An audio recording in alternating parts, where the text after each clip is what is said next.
ನಿಮ್ಮ ಆಂಡ್ರಾಯ್ಡ್ ಮೊಬೈಲ್ನ ಪ್ಲೇಸ್ಟೋರ್ನಲ್ಲಿ ನಮ್ಮ ಶ್ರೀಗರಿ ಟಿವಿ ಆ್ಯಪ್ ಲಭ್ಯವಿದೆ. ಡೌನ್ಲೋಡ್ ಮಾಡಿಕೊಂಡು ನಮ್ಮ ಕಾರ್ಯಕ್ರಮಗಳನ್ನು ವೀಕ್ಷಿಸಿ. ವಂದನೆಗಳೊಂದಿಗೆ ಶ್ರೀಗರಿ ವಾಹಿನಿ ತಂಡ. ಈ ಕಾರ್ಯಕ್ರಮದ ಪ್ರಾಯೋಜಕರು ಯುವಂ ಯುಗಂ ಕನ್ನಡ ಮಾಸಿಕ ಪತ್ರಿಕೆ. ನಮಸ್ಕಾರ ವೀಕ್ಷಕರೇ, ಶ್ರೀಗರಿ ವಾರ್ತೆಗರಿಗೆ ಸ್ವಾಗತ. ನಾನು ನಿಮ್ಮ ಗ್ರಹೇಶ್ವರ ಗಾರ್ಡಿಗೇಂದ್ರ. ಮೈಸೂರು ಜನವರಿ 16. ಸಾಲ ಕೊಟ್ಟು ಮೀಟರ್ ಬಡ್ಡಿಗಿಂತಲೂ ಹೆಚ್ಚು ಹಣ ವಸೂಲಿ ಮಾಡುತ್ತಿರುವ ಮೈಕ್ರೋ ಫೈನಾನ್ಸ್ಗಳ ಹಾವಳಿಗೆ ಕಡಿವಾಣ ಹಾಕಲು ರಾಜ್ಯ ಹಾಗೂ ಜಿಲ್ಲಾ ಮಟ್ಟದಲ್ಲಿ ಸಮಿತಿ ರಚನೆ ಮಾಡಬೇಕು ಎಂದು ಆಗ್ರಹಿಸಿ ಮೈಸೂರಿನ ಬಿಜೆಪಿ ಕಚೇರಿಯಲ್ಲಿ ಬಿಜೆಪಿ ಹಿಂದುಳಿದ ವರ್ಗಗಳ ಮೋರ್ಚಾ ರಾಜ್ಯಾಧ್ಯಕ್ಷ ರಘು ಕೌಟಿಲ್ಯ ಪತ್ರಿಕಾಗೋಷ್ಠಿ ನಡೆಸಿದರು. ಈ ಪತ್ರಿಕಾಗೋಷ್ಠಿಯಲ್ಲಿ ಬಿಜೆಪಿ ನಗರಾಧ್ಯಕ್ಷ ಎಲ್ ನಾಗೇಂದ್ರ, ಪ್ರಧಾನ ಕಾರ್ಯದರ್ಶಿ ಮೋಹನ್, ಮಾಧ್ಯಮ ವಕ್ತಾರ ಮಹೇಶ್ ರಾಜ್ ಅರಸ್ ಉಪಸ್ಥಿತರಿದ್ದರು. ಈ ಮೈಕ್ರೋ ಫೈನಾನ್ಸ್ ಹೆಸರಿನಲ್ಲಿ ಇವತ್ತು ಬಹಳ ಕಡುಬಡವರು, ಶ್ರಮಿಕ ವರ್ಗದವರು ಈಗಾಗಲೇ ಮಾಧ್ಯಮದಲ್ಲಿ ಕೂಡ ನಿರಂತರವಾಗಿ ವರದಿ ಆಗ್ತಾ ಇದೆ. ಅಸಂಘಟಿತ ವಲಯಗಳನ್ನು ಗುರಿಯನ್ನಾಗಿಸಿಕೊಂಡು ಇವತ್ತು ಈ ಮೈಕ್ರೋ ಫೈನಾನ್ಸ್ ಹೆಸರಿನಲ್ಲಿ ಒಂದು ದೊಡ್ಡ ಮಾಫಿಯಾ ಕೆಲಸ ಮಾಡ್ತಾ ಇದೆ.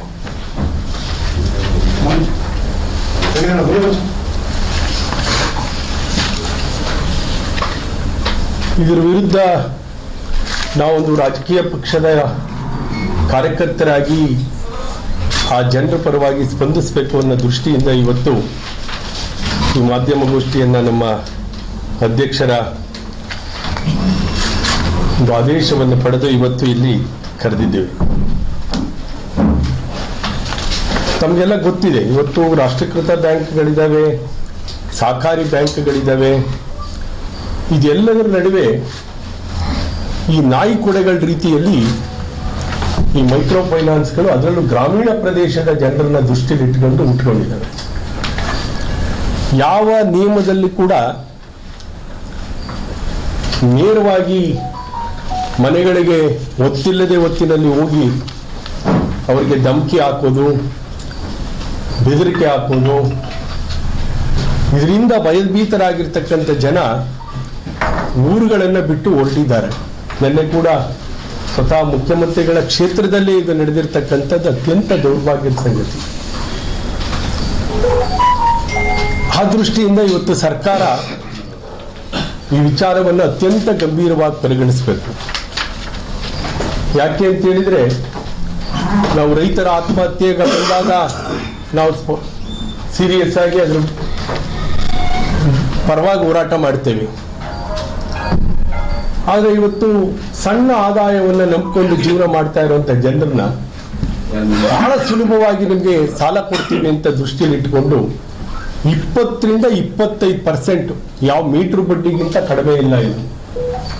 ಅದ್ರ ಜೊತೆಗೆ 1% ಇನ್ಸೂರೆನ್ಸ್ಗೆ ಅಂತ ಹೇಳ್ತಾರೆ. ಇನ್ಸೂರೆನ್ಸ್ ಯಾಕೆ ಹೇಳ್ತಾರೆ ಅಂತಂದ್ರೆ, ಒಂದ್ ವೇಳೆ ಲೋನ್ ಕಟ್ಟದೆ ಇದ್ರೆ ಇನ್ಸೂರೆನ್ಸ್ ಇಂದ ರಿಕವರಿ ಆಗುತ್ತೆ ಅವ್ರು. ಅದ್ರ ಜೊತೆಗೆ ಪ್ರೋಸೆಸಿಂಗ್ ಫೀಸ್ ಬೇರೆ, ಇವೆಲ್ಲ ಇಟ್ಕೊಂಡ್ಬಿಟ್ರೆ 27% ಹೆಚ್ಚು ಕಡಿಮೆ. ಒಂದು ಕಂತು ಕಟ್ಟದೆ ಹೋದ್ರೆ ಅದಕ್ಕೊಂದಷ್ಟು ಎಕ್ಸ್ಟ್ರಾ ಚಾರ್ಜ್ಗಳನ್ನ ಹಾಕಿ ಕೊನೆಗೆ ಅವರು ಸಾಲನೇ ತೀರ್ಸಕ್ಕಾಗಬಾರ್ದು. ಇದರದ ಮೇಲೆ ಸರ್ಕಾರದ ವ್ಯವಸ್ಥೆಯಲ್ಲಿ ನಿಯಂತ್ರಣ ಇಲ್ಲ, ಸ್ಥಳೀಯ ಆಡಳಿತದ ನಿಯಂತ್ರಣ ಇಲ್ಲ. ಮತ್ತೆ ಇಂಥ ಪ್ರಕರಣಗಳಲ್ಲಿ ಪೊಲೀಸರು ಕೂಡ ದೂರುಗಳನ್ನು ಗಂಭೀರವಾಗಿ ತೆಗೆದುಕೊಳ್ತಾ ಇಲ್ಲ.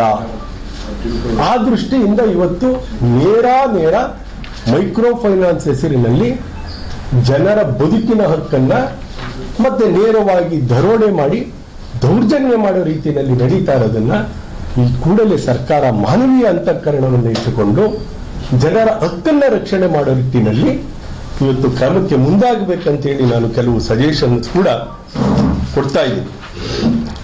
ಯಾಕೆ ಅಂತ ಹೇಳಿದ್ರೆ, ಈ RBIನ ಅನೇಕ ರೂಲ್ಸ್ಗಳಿದೆ. ಆ ರೂಲ್ಸ್ಗಳನ್ನೆಲ್ಲ ಇವರು ವೈಲೇಟ್ ಮಾಡಿರ್ತಾರೆ. ಆ ರೂಲ್ಸ್ಗಳನ್ನು ವೈಲೇಟ್ ಮಾಡಿ ವಿಪರೀತ ಬಡ್ಡಿ ವಿಧಿಸಿ ಇವತ್ತು ಈ ಜನಗಳ ಒಂದು ಬದುಕನ್ನು ಮಾಡಿ ಇವತ್ತು ಹಳ್ಳಿಗಾಡು ಪ್ರದೇಶದಲ್ಲಿ ಮಕ್ಕಳನ್ನ ಬೀದಿಗೆ ಬಿಟ್ಟು ಮನೆಗಳಿಗೆ ಬೀಗ ಹಾಕೊಂಡು ಹೋಗಿದ್ದಾರೆ. ಎಷ್ಟೋ ಜನ ಆತ್ಮಹತ್ಯೆಗಳನ್ನ ಮಾಡ್ಕೊಳ್ತಾ ಇದ್ದಾರೆ. ಈ ಕೂಡಲೇ ಜಿಲ್ಲಾಡಳಿತ, ಮೈಸೂರು ಜಿಲ್ಲೆ ಮತ್ತು ಇಡೀ ರಾಜ್ಯಗಳಲ್ಲಿ ಜಿಲ್ಲಾಡಳಿತ ಇದನ್ನು ವಿಶೇಷ ಪ್ರಕರಣ ಅಂತ ತಗೊಳ್ಬೇಕು. ಗೃಹ ಇಲಾಖೆ, ಹಣಕಾಸು ಇಲಾಖೆ, ಕಾನೂನು ಇಲಾಖೆ ಅತ್ಯಂತ ಗಂಭೀರವಾಗಿ ಇದರ ಮೇಲೆ ಗಮನ ಹರಿಸಬೇಕು ಅಂತ ಕೂಡ ನಾನು ಒತ್ತಾಯ ಮಾಡ್ತಾ, ಯಾಕೆಂದ್ರೆ ಮುಖ್ಯಮಂತ್ರಿಗಳ ಇದ್ರ ಮೇಲೆ ನಡೆದಿದೆ. ಆ ದೃಷ್ಟಿಯಿಂದ ನಾನು ಇಲ್ಲಿ ಕೆಲವು ಸಜೆಷನ್ಸ್ ಕೂಡ ಕೊಟ್ಟಿದ್ದೀನಿ. ಇವತ್ತು ಯಾವ್ಯಾವ ರೀತಿ ಇವತ್ತು ಮಾಡ್ತಿದ್ದಾರೆ, ಫೋನ್ಗಳ ಮೂಲಕ ನಿರಂತರವಾಗಿ ಕಿರುಕುಳ ಕೊಡ್ತಾರೆ. ಅದಾದ್ಮೇಲೆ ಮನೆಗಳ ಹತ್ರ ಹೋಗ್ತಾರೆ. ಮನೆಗಳ ಹತ್ರ ಕೂಡ ಹೋಗೋರು ಯಾರು, ಅವ್ರ ಹಿನ್ನೆಲೆ ಏನು ಅನ್ನೋದನ್ನು ಕೂಡ ಇರೋದಿಲ್ಲ, ಗೊತ್ತು ಇರೋದಿಲ್ಲ.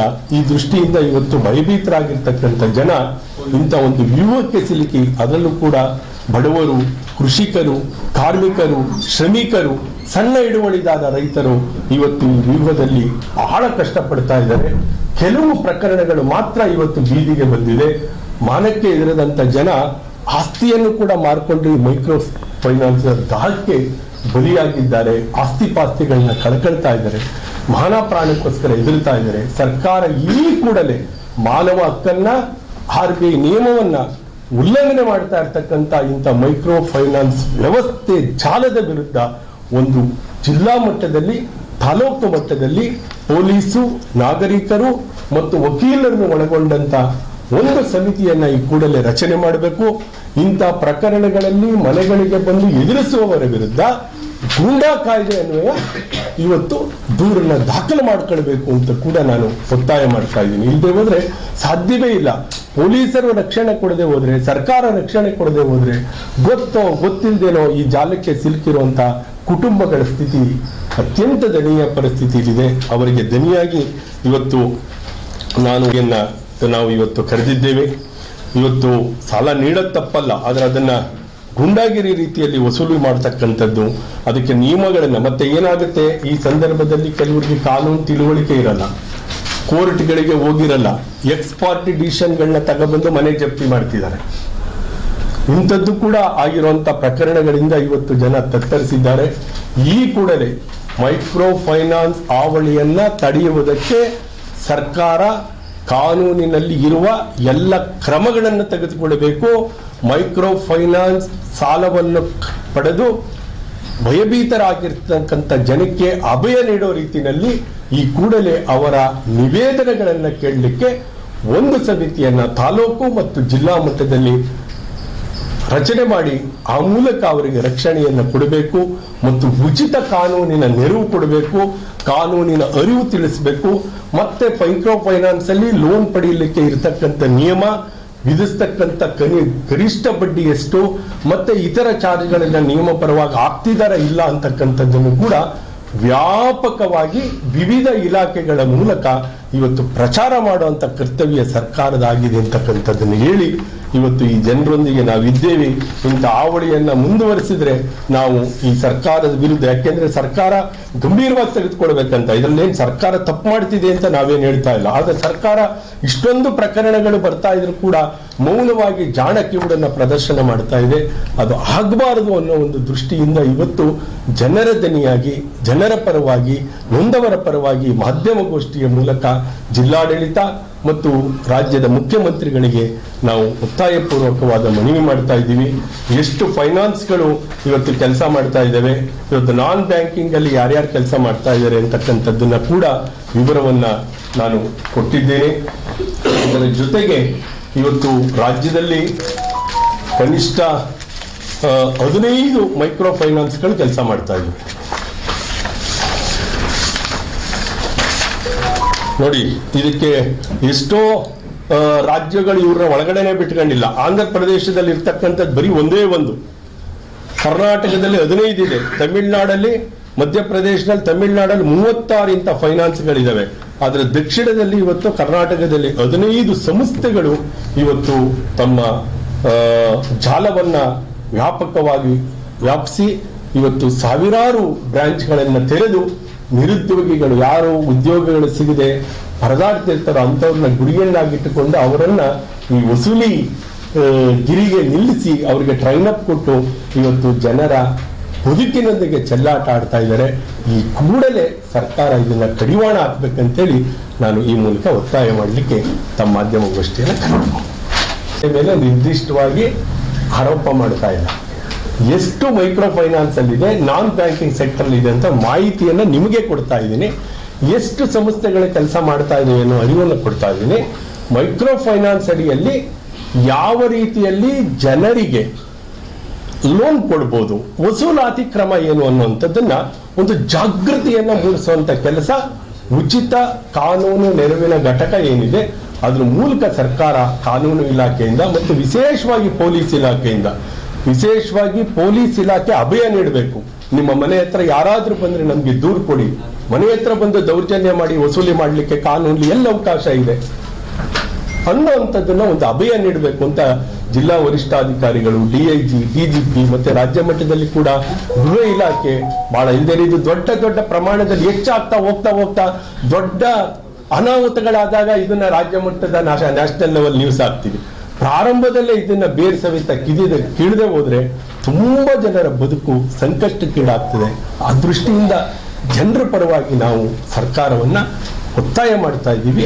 ಮೈಕ್ರೋ ಫೈನಾನ್ಸಿನ ಹಾವಳಿ ಈ ಕೂಡಲೇ ತಪ್ಪಿಸಲು, ಅವರ ವಸೂಲಾತಿ ಕ್ರಮವನ್ನ ನಿರ್ಬಂಧಿಸಲು, ನಿಯಮಾನುಸಾರ ಅವರು ಎಷ್ಟು ಬಡ್ಡಿ ವಿಧಿಸಬೇಕು ಅನ್ನುವುದರ ಮೇಲೆ ನಿಯಂತ್ರಣ ಇಡಿ, ಸಾಧ್ಯವಾದರೆ RBI ಅಧಿಕಾರಿಗಳೊಂದಿಗೆ ಒಂದು ಸಭೆಯನ್ನು ನಡೆಸಿ ಒಂದು ಸೂತ್ರವನ್ನ ಈ ಕೂಡಲೇ ಪ್ರಕಟಿಸಬೇಕು ಅಂತ ಕೂಡ ತಮ್ಮ ಮೂಲಕ ನಾನು ಒತ್ತಾಯ ಮಾಡ್ತೀನಿ. ಅವರು ಲೈಸೆನ್ಸ್ ಮೂಲಕನೇ ಮಾಡಿರ್ತಾರೆ,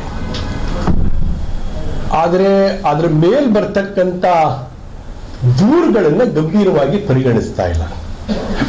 ಅದರ ಪರಿಣಾಮನೇ ಇವತ್ತು ಅವರು ಎಗ್ಗಿಲ್ಲದೆ ಇವತ್ತು ಜನಗಳ ಮೇಲೆ ದೌರ್ಜನ್ಯ ಮಾಡಲಿಕ್ಕೆ ಕಾರಣ ಆಗಿದೆ, ಬೆದರಿಕೆ ಒಡ್ಲಿಕ್ಕೆ ಕಾರಣ ಆಗಿದೆ, ಮನೆಗಳಿಗೆ ಬೀಗ ಜಡಿಲಿಕ್ಕೆ ಕಾರಣ ಆಗಿದೆ. ರಕ್ಷಣೆಯ ಅಭಯ ಸರ್ಕಾರದಿಂದಿದ್ದರೆ ಇಂಥ ಪರಿಸ್ಥಿತಿ ಉದ್ಭವ ಆಗ್ತಿರಲಿಲ್ಲ. ಇಷ್ಟೆಲ್ಲ ಇಶ್ಯೂ ಆದ್ರೂ ಸರ್ಕಾರ ಒಂದು ಪ್ರತಿಕ್ರಿಯೆ ಕೊಡ್ತೀವಲ್ಲ, ಮನೆಗಳು ಊರುಗಳನ್ನೇ ಖಾಲಿ ಮಾಡ್ಕೊಂಡು ಹೋದ ಜನಗಳು ಅವ್ರ ಅತ್ಯಂತ ಗಂಭೀರ. ಅದಕ್ಕೆ ಈ ಕೂಡಲೇ ಸ್ವತಃ ಮುಖ್ಯಮಂತ್ರಿಗಳ ಮನೆ ಪಕ್ಕದ ರಾಂಪುರ ಮನೆ ನಡೆದಿರ್ತಕ್ಕಂಥ ಊರು ಮುಖ್ಯಮಂತ್ರಿಗಳ ಕ್ಷೇತ್ರದಲ್ಲಿ ನಡೆದಿದೆ ಅಂದ್ರೆ ಮುಖ್ಯಮಂತ್ರಿಗಳು ಯೋಚನೆ ಮಾಡಬೇಕು. ಸ್ವಂತ ಊರಲ್ಲೇ ಕೊಳೆ ಹೋಗಿದ್ದಾರೆ. ನೀವು ಸಾಲ ಕೊಡೋದ್ ಬೇಡ, ಭಾಗ್ಯ ಕೊಡೋದ್ ಬೇಡ, ಜನಕ್ಕೆ ಬದುಕನ್ನ ಕೊಡ್ರಿ, ಬದುಕಿನ ರಕ್ಷಣೆ ಕೊಡಿ. ಯಾರು ಇವರು ಮೈಕ್ರೋ ಫೈನಾನ್ಸ್ ಅವರು? ಇವ್ರ ಹಿನ್ನೆಲೆ ಏನು? ಎಲ್ಲಿಂದ ಬಂದಿದ್ದಾರೆ ಇವರೆಲ್ಲ? 20-25% ಬಡ್ಡಿ ಅಂದ್ರೆ ಮೀಟರ್ ಬಡ್ಡಿಗಿಂತ ಜಾಸ್ತಿ ಆಯ್ತು ವರ್ಷಕ್ಕೆ. ಆನ್ಯುವಲ್ 30-40% ಅಂದ್ರೆ 4-5% ಆಗೋಯ್ತಿದೆ ಒಂಚೂರು ಡಿಫಾಲ್ಟರ್ ಆಗ್ಬಿಟ್ರೆ. ಸರ್, ಧರ್ಮಸ್ಥಳ ಗ್ರಾಮೀಣಾಭಿವೃದ್ಧಿ ಸಂಸ್ಥೆಗೆ 30% ಬಡ್ಡಿ ಆಗ್ತಾ ಇದೆಯಲ್ಲ, ಈಗ ಅದ್ರ ವಿರುದ್ಧ ಅಭಿಯಾನ ಆಗಿದೆ, ಎಲ್ಲಾ ಕಡೆ ಎಚ್ಚೆತ್ಕೊತಾ ಇದಾರೆ, ಸಾಲ ಕಟ್ಟಬೇಡಿ ಅಂತ ಅಂದ್ಬಿಟ್ಟು ಗ್ರೂಪ್ ಮಾಡಿ ಒಂದು ನಿಯಮ ಧರ್ಮಸ್ಥಳ ಆಗಿರಲಿ ಯಾವ್ದಾದ್ರೂ ಆಗಿರಲಿ, ಒಂದು ನಿಯಮ ಸರ್ಕಾರ ಇಂಥ ಹಾವಳಿ ವಿರುದ್ಧ ನಾವಿದ್ದೇವೆ ಅಂದ್ರೆ ಯಾರು ಮಾಡಿದ್ರೇನು ಮೈಕ್ರೋ ಫೈನಾನ್ಸ್ ಅನ್ನ ತಗೊಳ್ಬೇಡಿ ಅಂತಕ್ಕಂಥ ಮನವಿಯನ್ನು ಕೂಡ ಈ ಸಂದರ್ಭದಲ್ಲಿ ನಾನು ಜನಕ್ಕೆ ಮಾಡ್ತಾ ಇದ್ದೀನಿ. ಅತ್ಯಂತ ಕೆಟ್ಟ ಜಾಲ ಇವತ್ತದು, ಜನರ ಬದುಕನ್ನು ಇಪ್ಪೆ ಮಾಡುವಂತ ಒಂದು ಜಾಲ. ಬಹಳ ಸುಲಭವಾಗಿ ಲೋನ್ ಕೊಟ್ಟು ಅವ್ರ ಬದುಕನ್ನು ಹಿಂಡುವಂತ ಒಂದು ವ್ಯವಸ್ಥೆ. ಈ ಕೂಡಲೇ ಜನ ಕೂಡ ಜಾಗೃತಿ ಆಗಬೇಕು. ಮುಗ್ಧ ಜನತೆ ಇದರ ನಡುವೆ ಹೋಗಿ ಸಿಲುಕಾಕಳದಿರೋ ರೀತಿ ಪ್ರಚಾರಾಂದೋಲನ ಕೂಡ ಆಗ್ಬೇಕಂತಕ್ಕಂಥದ್ದು ನನ್ನ ಮನವಿ. ಪ್ರಚಾರಗಳು ಮಾಡಿ ಅಡ್ವರ್ಟೈಸ್ಮೆಂಟ್ ಬೋರ್ಡ್ಗಳಿಗೆ ದುಡ್ಡು ಚೆಲ್ತಾರೆ. ಇವತ್ತು ಸರ್ಕಾರದಲ್ಲಿ ಇಷ್ಟು ಬಡ್ಡಿ ಕೊಡ್ತೀವಿ, PLD ಬ್ಯಾಂಕಲ್ಲಿ ಕೊಡ್ತೀವಿ, ಇದ್ರಲ್ಲಿ ಕೊಡ್ತೀವಿ ಅಂತಾರೆ. ಇಂಥ ಮೈಕ್ರೋ ಫೈನಾನ್ಸ್ಗಳನ್ನ ತಗೊಳ್ಬೇಕಾದ್ರೆ ಇಂಥ ನಿಯಮಗಳಿದೆ ಅನ್ನುವಂಥದ್ದನ್ನ ಇವತ್ತು ನೇರವಾಗಿ ಸೋಷಿಯಲ್ ಮೀಡಿಯಾ ಇದೆ, ಸೋಷಿಯಲ್ ಮೀಡಿಯಾ ಮೂಲಕ ಸರ್ಕಾರ ಮಾಡ್ಬೋದು, ಪ್ರಚಾರ ಆಂದೋಲನ ಮಾಡ್ಬೋದು. ಮತ್ತೆ ನೀವೇನಾದ್ರು ದೌರ್ಜನ್ಯ ಮಾಡಿದ್ರೆ ನೀವು ಎದುರಬೇಡಿ ಅನ್ನುವಂಥ ಅಭಯನ ಜಿಲ್ಲಾ ಉಸ್ತುವಾರಿ ಸಚಿವರು ಈ ಕ್ಷಣಕ್ಕೂ ಮಾತಾಡ್ತಾ ಇಲ್ಲ. ಅಟ್ಲೀಸ್ಟ್ ಒಂದು ಅಭಯ ಕೊಡಬೇಕಾಗಿತ್ತು. ಪೊಲೀಸ್ ಅಧಿಕಾರಿಗಳು ಯಾರ್ರಿ ಮನೆ ಹತ್ರ ಬಂದು ಮಾಡೋರು?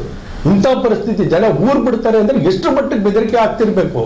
ನಾನು ಮನೆ ಬಿಟ್ಟು ಹೋಗ್ತೀನಿ ಅಂದ್ರೆ ಅವ್ರ ಟಾರ್ಚರ್ ಯಾವ ರೀತಿ ಇರಬೇಕು? ಇದನ್ನ ಯಾಕೆ ಸರ್ಕಾರ ಗಂಭೀರವಾಗಿ ಪರಿಗಣಿಸ್ತಾ ಇಲ್ಲ ಅನ್ನೋದೇ ಪ್ರಶ್ನೆ. ಅತ್ಯಂತ ಗಂಭೀರವಾಗಿ ಪರಿಗಣಿಸಬೇಕು.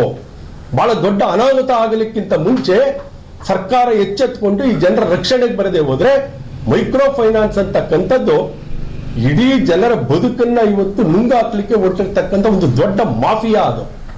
ಯಾವುದೇ ದಾಖಲೆ ಕೇಳ್ತಿಲ್ಲ, ನಿಮ್ಮ ಬ್ಯಾಂಕ್ ಕಾರ್ಡು ಆಧಾರ್ ಕಾರ್ಡ್ ಅಷ್ಟೇ ಅದು ನಮೂದು ಮಾಡಿದ್ರಾಯ್ತು. 15,000 20,000 22,000 ಕೊಡ್ತಾರೆ, ಅದಕ್ಕಿಂತ ಜಾಸ್ತಿ ಕೊಡಲ್ಲ.